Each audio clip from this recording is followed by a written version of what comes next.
Hello friends, welcome back to my channel রূপসার diary. আজ আমি বানাতে চলেছি চকোচিপ কুকিজ, তাও বাটার ছাড়া।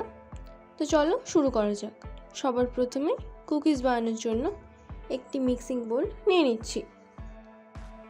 এরপর আমি এর মধ্যে দিয়ে দিচ্ছি 1/3 কাপ পরিমাণে রিফাইন অয়েল।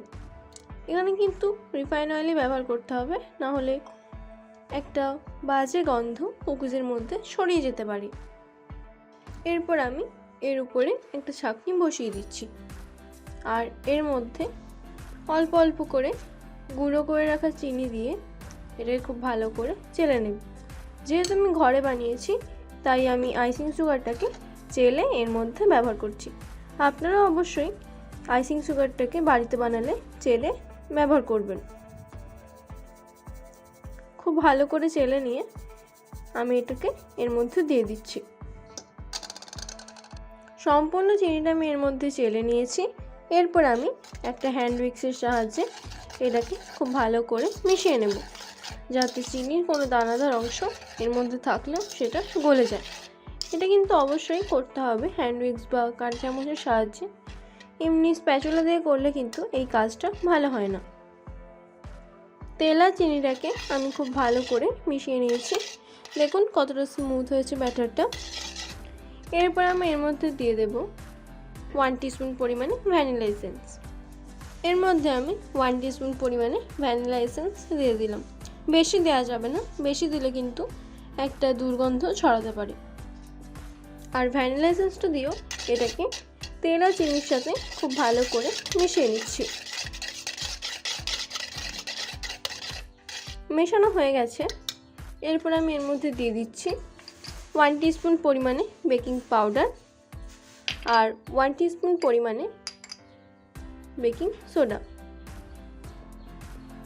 এরপর আমি এটাকে এই মিশ্রণটার সাথে খুব ভালো করে মিশিয়ে নিচ্ছি, যাতে এর মধ্যে কোনো লাম্পস না থাকে। মেশানো হয়ে গেছে। এরপর আমি এর উপরে আবারও একটি ছাঁকনি বসিয়ে দিচ্ছি। এরপর আমি ছাঁকনির উপরে দিয়ে দিচ্ছি 1/3 কাপ পরিমাণে ময়দা। আমি একটা চামচের সাহায্যে অল্প অল্প করে দিয়ে এই ময়দাটাকে চেলে নেব। খুব ভালো করে আস্তে আস্তে চেলে নিতে হবে। আর আমি এখানে প্যাকেটের ময়দাটাই ব্যবহার করেছি, আপনারা চাইলে বাজারের খোলা ময়দাও ব্যবহার করতে পারেন। আবার আমি সামান্য পরিমাণে ময়দা নিয়ে এটাকে খুব ভালো করে চেলে নেব। প্রথমে আমি 1/3 কাপ পরিমাণে ময়দা এর মধ্যে চেলে নিয়েছি। এরপর আমি এটাকে হ্যান্ড উইক্সটার সাহায্যে আলতো হাতে মিশিয়ে নিচ্ছি। দেখুন খুব ভালো করে আমি এটাকে মিশিয়ে নিয়েছি, আর এটা একটা ডোয়ের মতো হয়ে গেছে। আর এর থেকে বেশি কিন্তু পাতলা বা মোটা করা যাবে না, এরকমই একটা সফট ব্যাটারের মতো এটাকে তৈরি করতে হবে। এরপর আমি এর মধ্যে দিয়ে দিচ্ছি আমার homemade Oreo choco chips. Choco চিপসটা দেওয়ার পর এটাকে হাতে করে খুব ভালো করে মেখে একটা সফট ডো তৈরি করে নিতে হবে। আপনারা চাইলে এখানে বাজারের কেনা ডার্ক চকো চিপসও ব্যবহার করতে পারেন। আমি এখানে স্মল সাইজ পাউডার বানিয়েছি, আপনারা চাইলে বিগ সাইজের যে চকো চিপস হয় সেগুলো ইউজ করতে পারেন, বা ডার্ক চকলেটকে ছোটো ছোটো টুকরো করে কেটে এর মধ্যে ব্যবহার করতে পারেন। দেখুন এটা খুব ভালো করে আমার মেখে নেওয়া হয়ে গেছে। এটাকে আমি 10 মিনিটের মতো ঢাকা দিয়ে রেখে দেব। 10 মিনিট হয়ে গেছে। এরপর আমি কুকিজগুলো বেক করার জন্য একটা স্টিলের ছোট থালা নিয়ে নিয়েছি। এরপর আমি এর মধ্যে অল্প করে রিফাইন অয়েল দিয়ে এটাকে গ্রিস করে দেব, যাতে কুকিজগুলো বের করার সময় এর সঙ্গে লেগে না যায়। খুব ভালো করে চারি সাইডেই আমি অয়েল ব্রাশ করে দিচ্ছি। থালাটার উপরে আমি খুব ভালো করে অয়েল ব্রাশ করে নিয়েছি। আর এদিকে ডোটারও 10 মিনিট হয়ে গেছে। আমি এর থেকে কিছু ছোট ছোট বল তৈরি করে নেব। আপনারা যেমন খুশি কুকিজের শেপগুলো দিয়ে দিতে পারেন। আমি একটু মিডল সাইজের এই কুকিজগুলোকে তৈরি করব। এরকম ছোট ছোট আমি বল তার জন্য কেটে নিচ্ছি। এখানে আমি একটি ছোট বল নিয়েছি। এরপর হাতের মাঝখানে নিয়ে এটাকে এরকম একটু চ্যাপটা করে দেব।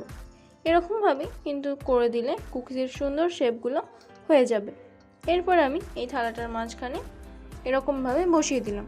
একই রকমভাবে আমি সবগুলো কুকিজকে তৈরি করে নেব। আমি এখানে 5টা কুকিজ তৈরি করেছি। এরপর আমি এগুলোকে বেক করে নেব। এদিকে আমি একটি লোহার কড়াইয়ের মধ্যে বালি দিয়ে এটাকে আমি 10 মিনিট প্রিহিট করে নিয়েছিলাম। এরপর আমি এর মধ্যে কুকিজের থালাটাকে খুব সাবধানে বসিয়ে দিচ্ছি।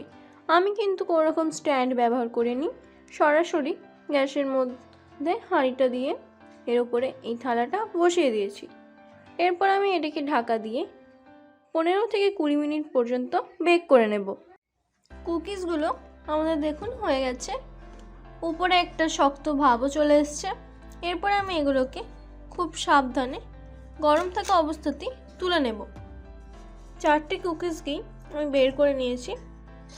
আর গরম থাকা অবস্থাতে কিন্তু এটা নরম থাকবে, তাই খুব সাবধানে বের করতে হবে। এরপর আমি এটাকে 1 থেকে 2 ঘন্টা ঠান্ডা করে নেব। তারপর আমি এটাকে সার্ভ করব। সবগুলো কুকিজ আমার ঠান্ডা হয়ে গেছে আর কুকিজগুলো কিন্তু খুবই ক্রিস্পি হয়েছে। আমি একটা ভেঙে দেখিয়ে দিচ্ছি। দেখুন রেডি হয়ে গেল আমাদের আজকের রেসিপি চকো চিপ কুকিজ।